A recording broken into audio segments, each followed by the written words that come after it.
Morning everybody, and welcome to another episode of Today I Work On. And today I'm going to work on finishing the walls in the Work On garage. Before I start working on the paint, I'm going to go over a couple of tips and tricks that I have attained over the years painting from pro painters basically, and then watching them paint my projects. The first tip I want to talk about is order in which you paint. You want to paint, first thing you want to paint is the ceiling, like you saw, I painted it yesterday. The second thing you want to paint in your room is the trim. The last thing you want to paint is the wall. And I'm going to tell you why, and this is important, make sure you pay attention. The reason why you go in that order is because of what's called shadowing. Now, the eye goes to things that look different, right? So what happens is, I paint the ceiling. I could be sloppy, going around the edges, no big deal. Now, when I go and paint the trim, my shadow is always going to be fine because I could be sloppy. I could paint in this trim, no problem, right?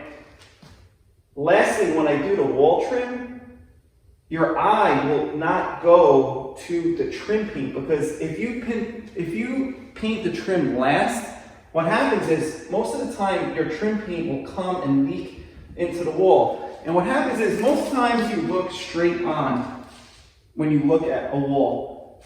If you bring that trim paint out, your eye directly goes to that. If you paint the wall last, the paint will shadow into the trim. And the only way you're going to see that is if you go like this. It's the same thing for the ceiling and the wall.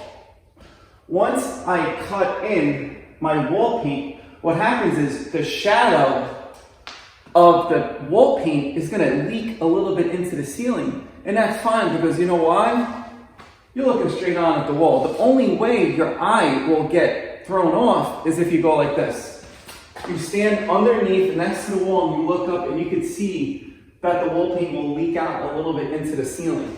But no one does that because you are usually in a room looking straight on at a wall. So these are my pro tips when it comes to why you should paint the ceiling first, the trim second, and the wall third. I have a few more tips and tricks that will help painting, and anyone knows me, I hate painting, but I hate painting so much, I've found every single tip and trick to make it faster. So on that note, let me start painting these walls.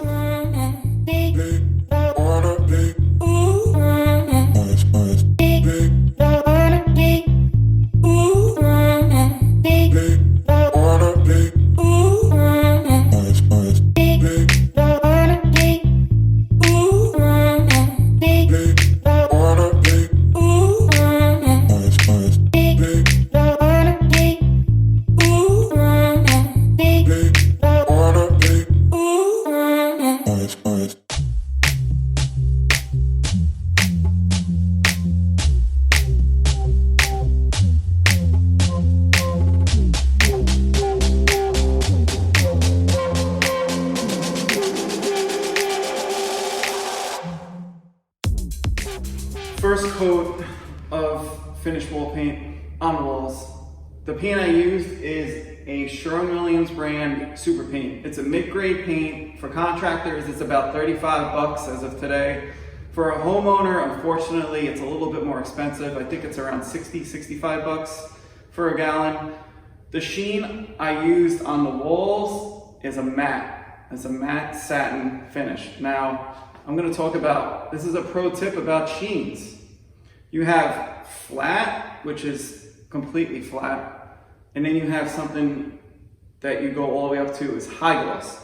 Now, flat you put on the ceiling, and why do you put flat on the ceiling? Flat hides every imperfection because there's no gloss to it.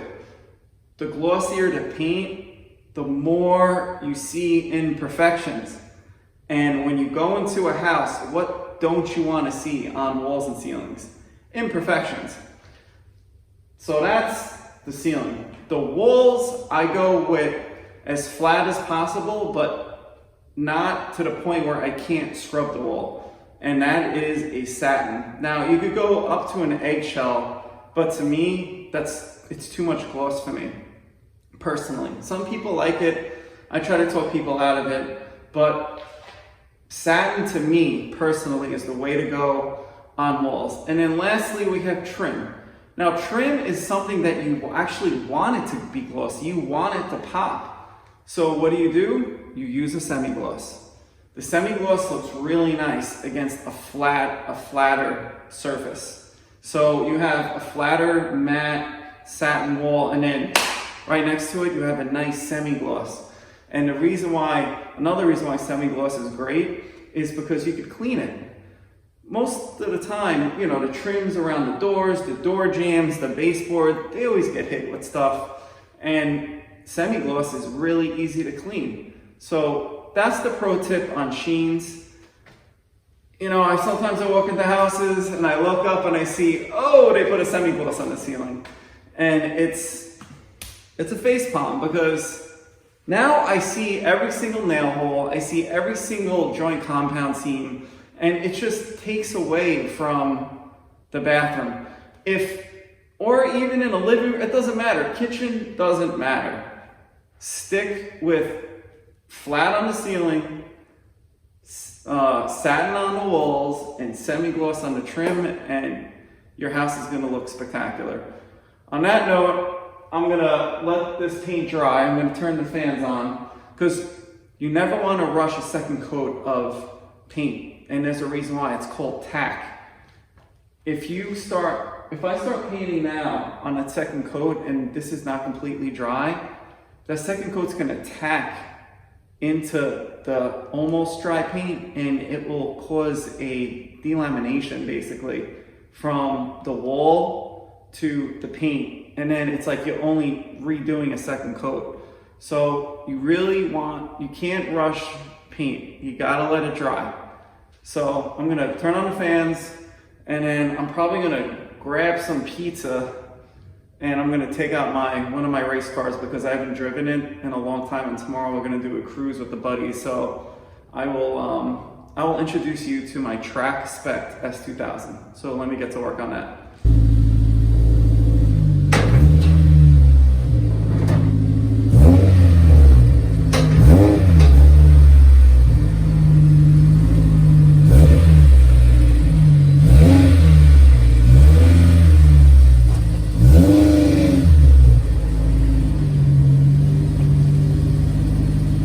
Welcome to my Track S2000. I've owned it since 2012. I love it to death. It puts a smile on my face every time I look at it.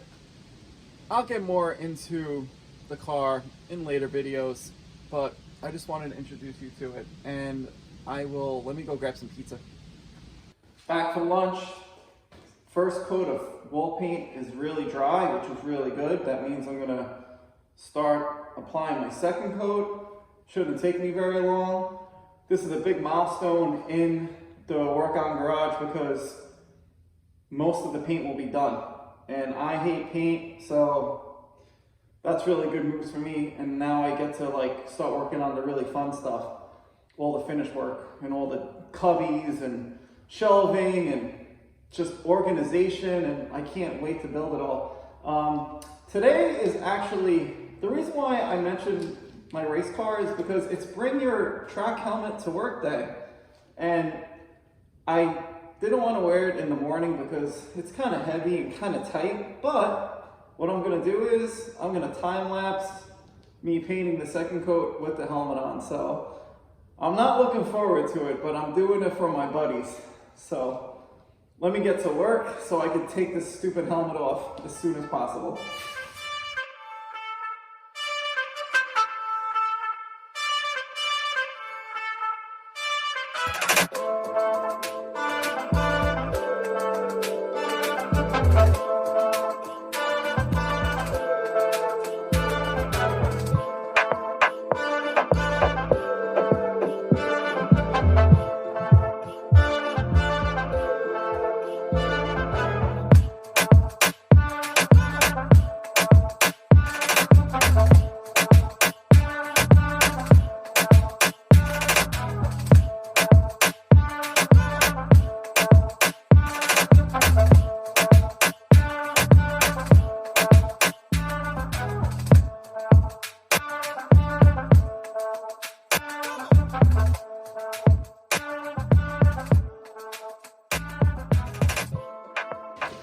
did you enjoy me painting with my track helmet on? Because I didn't enjoy it. But for the motorsport people, and those are my type of people, I like to support that hobby, and that's how I did it. Because I've not done one track event this year. I'm actually going to do one in November at VIR, which is Virginia International Raceway, which is the nicest tracks facility that I've ever seen, and I've hit a lot of different tracks. It's like a resort. They call it a resort, and it actually really is. It's something that you have to experience once in your life if you're into tracking. So on that note, back to the paint. The paint's basically done. And my last pro tip on painting to make your life so much easier is, you have to use these plastic liners for your metal paint tray, because it just makes cleaning up so much easier. It's just, when you're done with the plastic tray, you pick it up, you throw it in the garbage. You don't have to spend 15 minutes cleaning out your tray. It is, and it's easy. Plus, you don't have any old paint that flakes. That gets into your paint, then it creates a mess when you start painting again.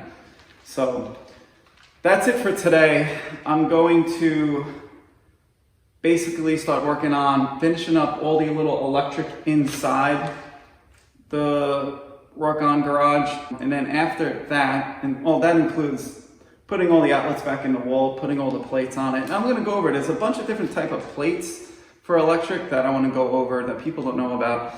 And then I'm gonna start working on the trim. And there's a lot of trim. I gotta cut a couple of holes in the ceiling so I can get up there for access.